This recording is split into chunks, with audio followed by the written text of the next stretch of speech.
आदाब नाज़रीन, Z news में आपका खैर मकदम है। हिंदुस्तानी फौज हमेशा आवाम की बेहतरी के लिए कोई न कोई कदम उठाती रहती है। इसी तर्ज पर सरहदी देहातों के 15 BPL तलबा को हिंदुस्तानी फौज की तरफ से स्कूल की तालीम के लिए स्पॉन्सर किया गया।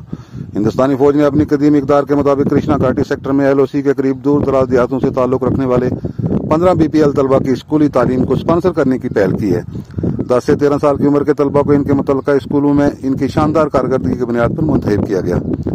इन बच्चों को army goodwill public school Rajouri में मयारी तालीम और ग्रोमिंग दोनों फराहम की जाएंगी। हिंदुस्तानी फौज की तरफ से मुनक्कदा ये तकरीब इन बच्चों की जिंदगी में एक नए बाब की निशानदेही करती है। आगे देखिए हमारी नुमाइंदा जहांगीर अहमद।